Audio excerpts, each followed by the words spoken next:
Thank the light, everyone. Thank the light, everyone. I am Desmond, and this is my hetero life mate, Fatty the Chef. What's up, guys? Parched Ailman on Twitter. Welcome to the Wheel of Time. Welcome to our Wheel of Time podcast. We are the true source. Ooh, I like that. we are the true source. Anybody else going elsewhere? You suck. You guys are fake light. You guys are nerds, the worst kind of nerds. So we just finished. We went through all the commentaries. Those episodes kind of took care of themselves. We went off on a few tangents here and there, but they kind of kept us reined in. And so I'm letting Fatty off the chain on this one, and I'm gonna pipe in when I can. But we have, there's so much that we haven't been able to get to working on these commentaries that, we're going to get on a lot. We're going to leave a lot out because we have a lot more podcasts to do. So don't worry about it. I'm going to hit you right up top. If there's anything you want us to touch on, you can't believe we didn't catch, it's probably on Fatty's, you got like a 7. You can't see the Zoom, but oh my God, it's a notebook and it's a composition book full of 7 style things. But yeah, hit us up at thankthelight@gmail.com. That is thankthelight@gmail.com. We want to read your comments on the air. Yes, we do. 100%.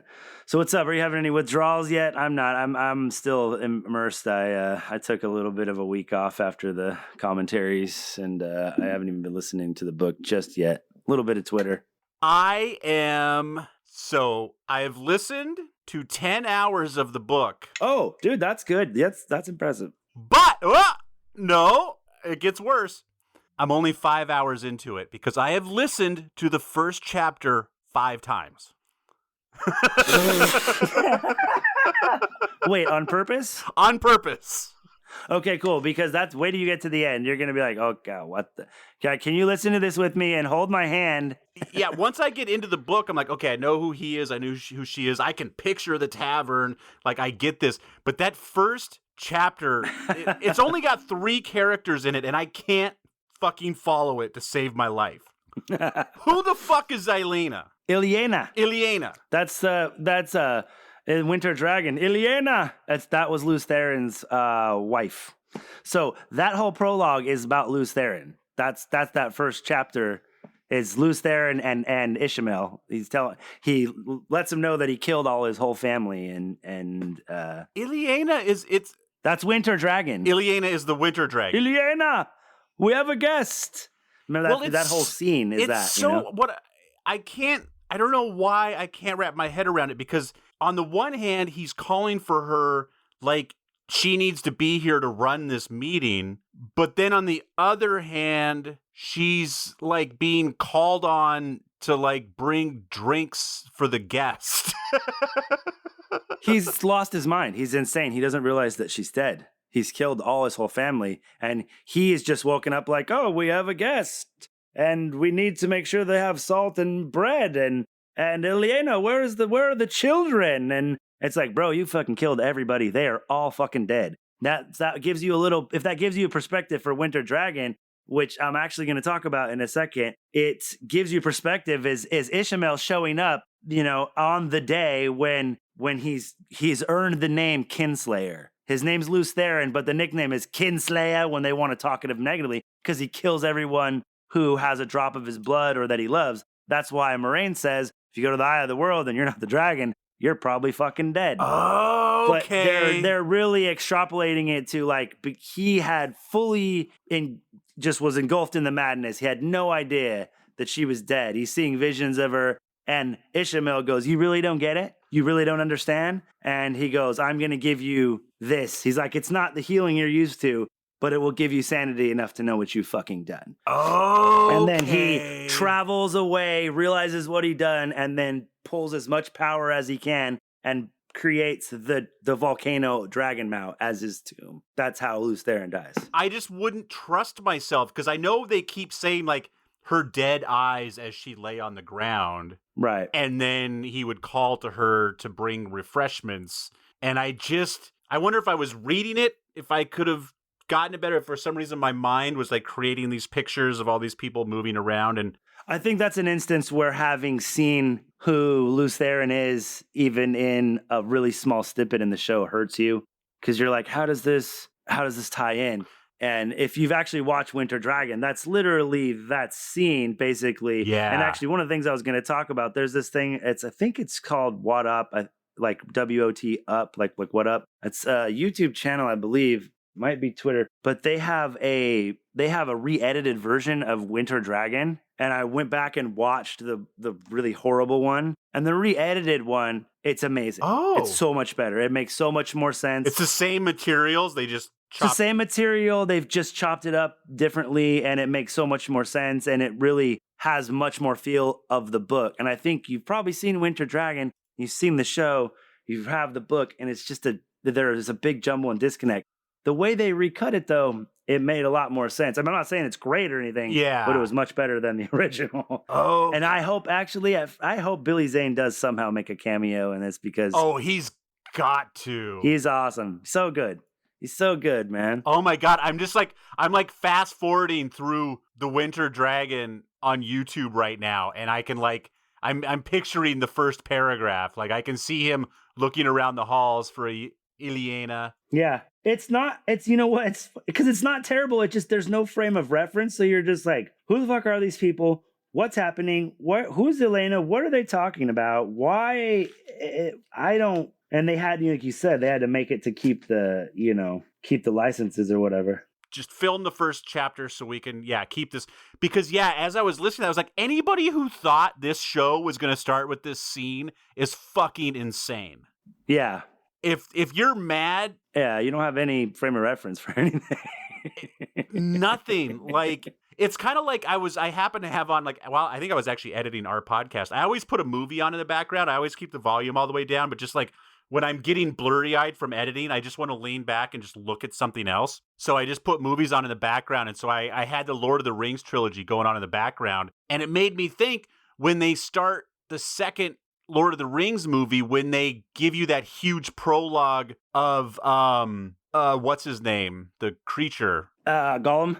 Yeah, then they Smeagol or whatever. Yeah, through the whole first movie when he's an actual hobbit. Yeah, you're like, what? This dude was a hobbit? What the fuck? But that blew my mind. I guess as a non-reader, you would be like, what? You knew that if you read them. Well, but I bet that scene was way fucking earlier in the book. Oh, yeah. Okay. Yeah. Okay. I see what you're saying. So, if they put this scene, if this scene opens up season 2 or opens up season 3, then it'll be like, oh, it makes a lot more sense. That's that guy. He killed everybody. The mountain. Yeah. He hates his family. I mean, not really, but he's a dick. No. No. I mean, for anybody listening, I believe it's Watt News and there's another one. It's a Twitter handle. It's Watt Fan Edit, and they are cutting together the show also into a one long movie. Oh, so I haven't looked at it yet, but that's another thing that we can definitely check out. It seems pretty cool. The show, one of the shows, The Dusty Wheel. If anybody, they've been doing it for a while. YouTube show channel more than a podcast, but they're pretty cool. And I think the Dusty Wheel, I think may have been the ones. I think they did a recut of the Winter Dragon maybe first, but then there's the Watt Fan Edit that they did the Winter Dragon. And like I said, if you watch them, the recut's really good. It makes much more sense. Awesome. Speaking of that, dude, the Cheetos fucking white cheddar puffs. God, those things are just ridiculous, bro. Like I started eating them, and it's like, what? You didn't have to eat the whole bag, you fat fuck. Like, yeah, God, you damn did. It. Like Lisa and I both will take them away from each other. She's like, put it down. Or she'll be like, take it away from me. Like saying, I'm like, yeah, I know. It's all bad. Hey, you ever talk about Wheel of Time? On weed. On weed? Nah. So you are, what, like, you say you've listened to 10 hours, but not really on the book. So what chapter do you think you're on roughly? Have you got to Winter Night yet? No. I think I've made it to the beginning of Winter Night. That's chapter 4 or 5. I thought it was 8, but it might be 4 or 5. Oh yeah, I'm nowhere near 8. I'm right where Moraine has just. I'm a little ways past it, but the biggest thing is that Moraine gave them all the money, And then when she walked away, Right. and they were just kind of like musing. And then I've listened to quite a bit after that, but as you know better than anyone, it's just like another 20 minutes of world building that nothing really happens. Yeah. So, okay. Yeah. You're on chapter 5. Chapter 5's Winter Night. So that's when it starts to like, it's funny because you're like, that's when it really starts. You're like, after Winter Night is once, you get really, really hooked. Oh, yeah. I'm in Winter Night. Sorry. Yeah, I'm definitely in Winter Night. When the Trollocs, they show up at Rand's house, you're just like, what the fuck, dude? That's just crazy. So yeah, dude, you're getting into the meat of the stuff, and then like once they take off, then you're fully like kind of in our season, like episode 2 basically is kind of like where you'll be. Once we get into that, I'm curious to see your thoughts on how they're adapting it as someone who is going backwards, I guess. Yeah, and it's the biggest thing, the biggest change I've noticed so far is Egwene is like super timid. Yeah, she's pretty timid. That changes fast, and you can cut this if you want. Her timidness fucking disappears really quick. She's already strong, and that because really intrinsic to how quickly she goes from like mousy to like nope. Never again. This may be a little spoilery, but since it's me asking the questions, I think we're probably okay. So at the end of the first chapter of the book, like the land, is it true that like not only has the mountain come up, but like everything has changed? Like the whole land, like it sounds like it almost like the continent goes from like a Pangea to separate continents. And is that part of like where the Sanchan is? That, am I saying that right? Yeah, Sean, like Sean, Sean, Sean Chan. Yeah. Because just thinking about their righteousness, like when someone is because someone broke the world and they want to fix it. Well, in a way, yes, but in their own way. But the Shan are, and it's going to be weird because one of the, if you remember the Horn of Valir, it calls dead heroes back. Well, one of those dead heroes happens to be Arthur Hawkwing. Well, Arthur Hawkwing is since the Aes Sedai, thousands and thousands of years ago, he's the closest person since the breaking. So after the post-breaking, that had almost everybody kind of under one flag and one rule, and there was peace. And then Ishmael got free again and started whispering in his ear and sent 2 of his sons or something, like sent half of his armies and half of his like heirs across the ocean to, conquer and spread the word, like Roman Empire style. And they never came back. And Arthur Hawkwing's empire's long destroyed. Well, guess who just came back? They're Arthur Hawkwing's armies. And in the Great Hunt, the Shan are attacking. And I won't tell you which character blows the horn, but Arthur Hawkwing shows up to fight his own fucking people. Yes. And he doesn't engage them directly. He actually farts himself to death. It's amazing. He farts himself to death.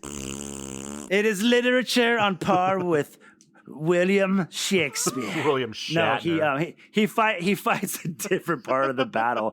And but it's the same, the Shan are on kind of like a different part of the battlefield, but it's like, there's some fucking irony for you. Yeah. And I realized why Rand's hair got so suddenly like long and luscious and curly. I'm pretty sure it's a wig. I've been looking at his Instagram and he's bald all the time. Oh, so it no must be way. because he's got a wig. Like, okay, dude, like your hair grows too crazy. Like can you just shave it? I slap that wig on you so you look the same. It's like, you got to have the red curls, bro. Oh. No, I don't know. It's funny. That just made me laugh a lot. So I was like, oh God. I need to find out more about the RPG too. I need to find out if there's a place if it's worth playing or if it's just too clunky.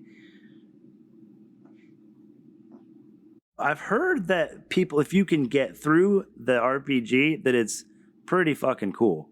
Really? Like it's got a good story to it. And like if you have it on a good enough graphics card, it actually looks pretty good too. Wow. Like you can that one of the reviews I read was like, oh, you can really like recognize where you're at. Like, oh, I'm in the White Tower or wherever, so. Oh, wow. Which I thought that was pretty dope. And I mean, that game was made in like 2002. I'd love for someone to go remaster it. I'm hoping that someone takes that game and just remakes it on a better engine, because that'd be really cool. Well, it was early Unreal Engine, but that makes it pretty easy to upscale, I think. Yeah, that's what I said. I think I was reading a couple of things like, if you upscale it and you have a better graphics card, it's actually a really, really beautiful game. Very cool. Yeah, but it has to do with directly with the, the seals and the Dark One and all that kind of stuff. So, here's what I want to get to, and I'm super excited about it. I've been talking about some of these fucking characters for a while, and these are some casting. There's some new casting leaks, and of course, I lost them. Oh, and these are predictions, but these are they're kind of leaks, I believe. Okay. So I need to look at this more, but I did see on the Dusty Wheel, they talked about Elias Mashera, which is the guy I've been talking about, who is Perrin's kind of mentor in in his wolfness. Yeah, so. And I'm pretty sure, hold on one second. I'm terrible. I'm so unprepared. I found a 40-minute video of a playthrough of Wheel of Time. So I might watch that at some point.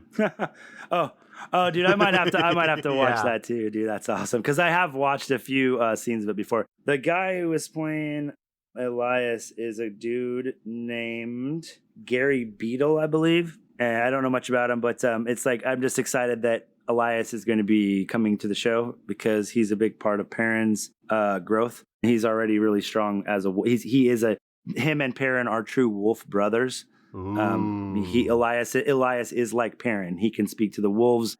They can speak to each other. Elias can also enter the wolf dream, although I'm not sure how strongly he can do that. They don't go into it. But they've also looks like they may have casted Fail, who is Perrin's future wife. Looks like someone named Natasha Jahendry. Like I said, this is from someone named Moradin on Twitter, and I think it's.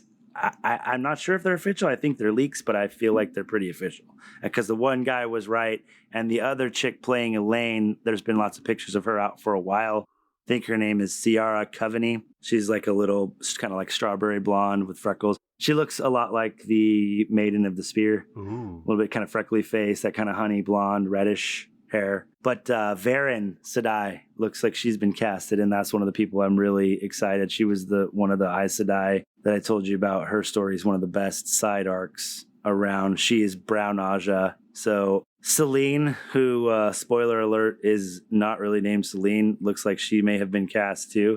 That's a super important character. And then there's another character, and there's two names next to it. Someone named Avienna and another one named Birgitta. And you and I have already talked about Birgitta. She is one of the heroes of the Horn of Legend. She's a bow badass. Bow body. Yeah. So if it's either her or a potential really important person in Rand's arc, I will say. Her name Avienda is very important to Rand. So Rand, if those are all true, I'm really excited. In the books, how long is Rand alone? Does he go to a town and meet up with some people right away, or because I know they won't do it in the movie, they won't have him fucking walking alone for episode after episode. I mean, I'm just curious. So Rand actually doesn't get to spend a whole lot of time alone. Book 2, he is alone for a while, but he is with Loyal and one other person, and then they come across Celine. Does Moraine send Loyal after him? No, they all take off with Ingtar and Uno, and they go after Padanfane and to get the horn of Ilir, and he's got the dagger too. So Matt, Perrin, Ingtar, all the Shinarans are going after the horn, and then basically they put Rand in charge of them. And then they go to sleep by this portal stone, and Rand and Loyal and this other guy. But where do they find Rand? He doesn't take off in the book like he did now. Okay. He does that later. Okay. That's what I'm saying. So, and then they go through the whole great hunt. They end in Falm, seeing this Shan-Chan for the first time. Some things happen with Rand and one of the big baddies. Big baddies. Big baddies. We say we say Baalzam in here. No, Poutine, sir. we're going to go to Canada to get some poutine. Canada? French fries and gravy. Almost made it. Another movie I watched last week while I was editing. Littering and... You know what? Littering and... You know what's growing on me? Super Troopers 2. It's all right. The more you watch it, the more clever you realize it is. Like, I think the first time I watched it, I think the borderline handicap jokes just turned me off so much that it was just like, you guys are better than this. Well, and for any of the people who listen to the pod there, and not to jinx it, but you know what? It won't be our fault or his fault. It'll be Amazon shutting it down. I did reach out to Guy Roberts on Twitter and got a reply within like 8 hours and was like, dude, I'd love to come on your show and talk for a little while. And so if Amazon okays it, maybe we'll see what his favorite breakfast foods are or something. Yeah, if anyone out there knows anyone near Amazon Prime and can help us get in touch with Amazon PR and just assure them that we're not going to ruin Guy Roberts' life. No, I would never. With a nice little chat, that would be amazing. Yeah, but either way. No, it's cool. But either way, Fatty's been kind of back and forth with him on Twitter for a while now. I mean, not DMing, but just like kind of liking each other's shit and stuff. The other night watching some shit and I was just like, you know what? This guy is so fucking cool. Like he literally like is in character on Twitter all the time. And he just seems like the coolest cat. Like, I'm just going to DM him and ask him if he'll come on the show. I don't even know how it works, but hey, he's like, dude, I'd love to. Like, you saw it before I did. He's like, dude, I would love to. I would be great. Yeah, we ended up tag teaming and Justin DM'd him. He got back to us and then I responded just because I wanted to leave it for Justin, but I was just like, we got to keep this momentum going. Like, yeah, let's do that. Oh, this stupid stoner's not going to wake up till noon and he's going to say something dumb and blow it. I got a 6-year-old. I'm up. Or anybody else for that matter who happens to hear this. Yeah, if you have connections to any Wheel of Time people, I don't care. Dude, we'd love to talk to you because I'm a fucking nerd. If you did any makeup or lighting for Wheel of Time, let us know. If you're a key grip, dude, tell me how tired your arm got, man. Like, dude, those mic booms are fucking heavy and the horses, they poop on your feet all day. Great, let's talk about it. All right. So, moving on, I have like two more little things. Perfect. You fucker, don't quit on me. I'm not going to quit on you yet. I'm just making sure we're moving towards the finish line. And I gotta find out this. It's another thing. I was looking up so much shit. Apparently, and I don't know why this was chosen, and I'm going to look into it more because the guy who I saw bringing it up, apparently the power was going to look different on screen. Oh. Huh. And there's some pictures of it that are really cool. It's like Earth was going to be kind of like a little bit of a green. Oh. Fire was going to kind of have an orange and yellow because, and then and if you were, they show some pictures of some of the weaves of how if you're channeling air and then water also and kind of how it's melding together. And that was what the original plan was. And so far, I haven't been able to find, like I said, I haven't dug into it, but it's like, did they just do that for monetary reasons? Or because the guy's theory was that it would have gotten too chaotic having so many channelers on screen. But his argument and mine, it's like, you have a bunch of white lines racing across the screen and some with black on them too. It's going to be just as confusing as rainbows.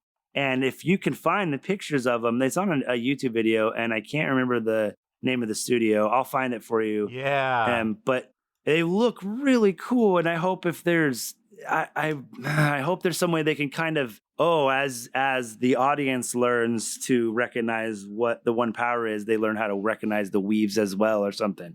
Because I think it's a money thing more than it's going to be too confusing thing. But man, I think it would have been a lot cooler if they'd have done it that way.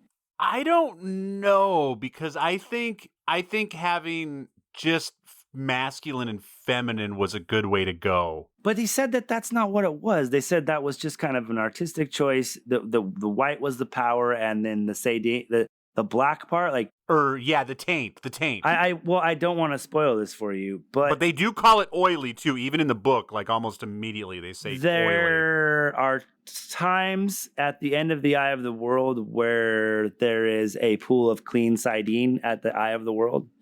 And he tells you get to I believe there's sort of what it feels like to channel it without the taint. It's still terrible. Oh. It's still like the women are like, it's beautiful.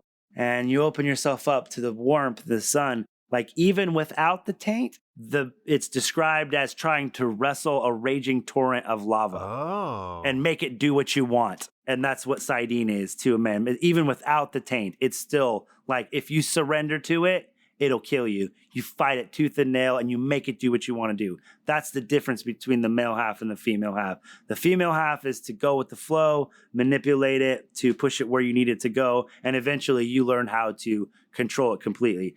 The men, it's like you dive in, you fucking start swimming, you grab it by the neck, and you better wrestle that bull, boy, or you're dead. Oh. And then the more you wrestle with the power, the stronger you get as a man. I like and Sidene. That's really cool. I like the idea of the women just being like, the power is here, let's work with it. And then men are just like, I'm gonna fucking wrestle that bull. I'm going to take it. I'm going to run down there and I'm going to fuck a cow. Yeah. You've got the right idea with the oiliness. Yeah. It's it's like. It's like jerking off in a hot tub, Even though it's just a little bit of cum, it's still too much. It ruins the experience for everybody. So, hey, I hate to refer to Jim Rome again, but he's in the Broadcasting Hall of Fame for a reason. There's a guy, I think it's John Calipari. He's a basketball coach, I believe a college basketball coach. And he has this analogy and he goes, so check this out, man.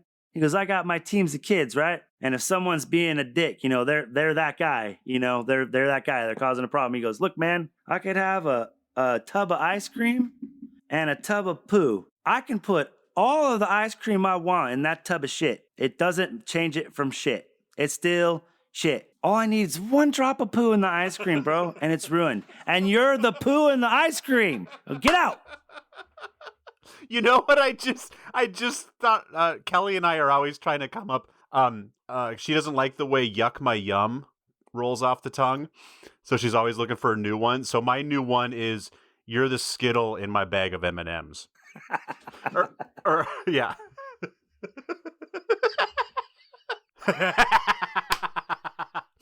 On that note, do you have one last bullet point you want to get to before I cut you off? Or can we save it? No, man, that's it. Just going into the next pod, just for you to think about too. It's like, I wonder, like you said, how long is Rand by himself? Well, he takes off after the events in Great Hunt for, I'd say, 4 months. He takes off. They're on like the eastern part of the continent, and he needs to make it to Tyr, where Suan is from, which is very south.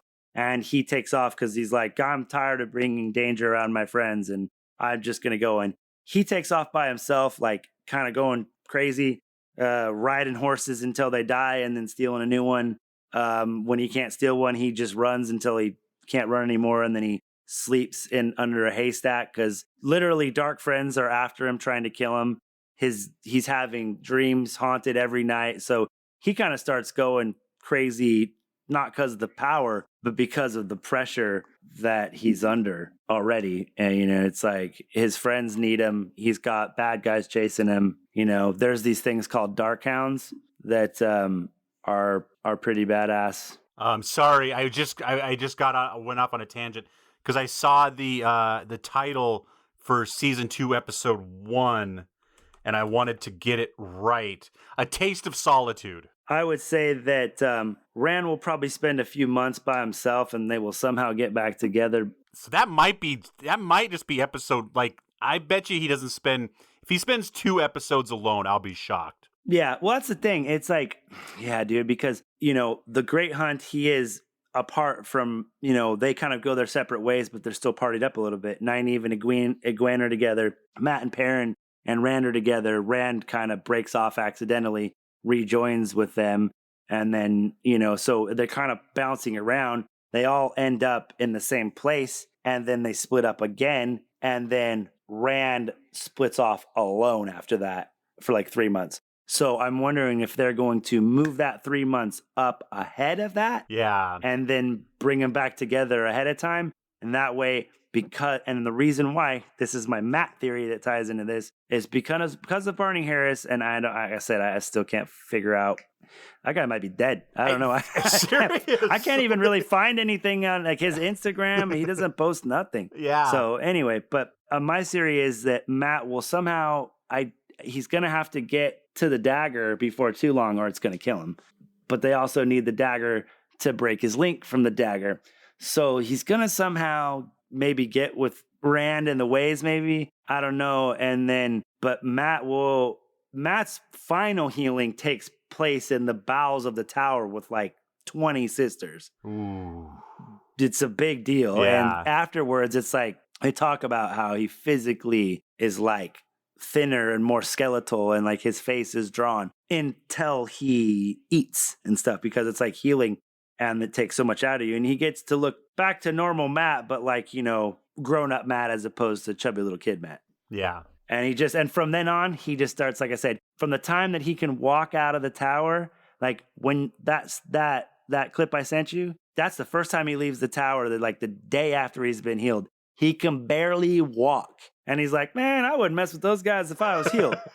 Those guys are dicks, man. I'm going to give them a hard time. And he ends up like getting into a bet with them and just fucking kicking the shit out of both of them. And they're like two of the greatest swordsmen that are like in this world at this time. On that note, that leaves us with plenty more to talk about next time. This was perfect. Like I think this is what the next 8 months are going to be like. We just talk for an hour and just at some point we just have to stop so we don't turn it into an 8-hour episode. And I love it. I love it. I love it. If you want to get in on this, if there's some topics you want us to hit, something we missed, please tell us something we missed. Hit us up at Thank the Light. Yeah, or if there's just something you want to talk about because it's your idea, fucking tell us and I'll give you credit. Hit us up at thankthelight@gmail.com. That's thankthelight@gmail.com. Or you can get to Fatty directly. Well, you can get to both of us, but he's the main man on Wolf Brothers at Parched Ailman on Twitter. The Bird app. Anything else? Caw-caw. No, man, I think that's good. Like I said, I didn't even think we were going to get an hour out of this, but probably by the time you cut it down, it'd be 40 minutes. So, and you learned some things about Wheel of Time. You learned a lot about Fatty and me, and that's how these are going to go. You're going to learn. You're going to live, love, laugh, get liquored up. What's the other? I don't know. Maybe we don't need 4 L's. The 7 L's. Go. No. Lick it off the table. Dude, I had to crack up. Welcome back to the Fatty's Right cast. Because guess what, everybody? I'm like, damn. Lisa's like, I was like, damn, am I coming off that way? You're like, no, dude, I'm just fucking with you. I was like, oh. Love was the answer the entire time. Don't get me fucking started, dude. We did one yesterday. All right, man. All right. Love you. I know you got to go. I love you, brother. Thanks, Matt. All right, brother. Kiss your wife. Love you. Talk to you soon. Love you. I will. Bye-bye.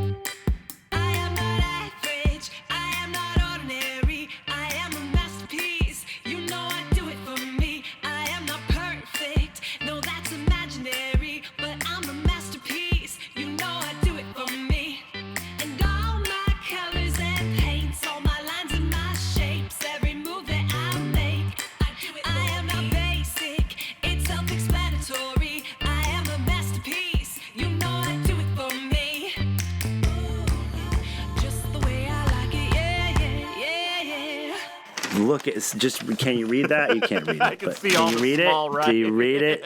Yeah. It's the fucking scribblings of a madman. Mixed and edited by Desmond McNeese for We Mixed It, LLC. Go to whatsoundsawesome.com. This guy's got the right idea. He's wearing the brown pants.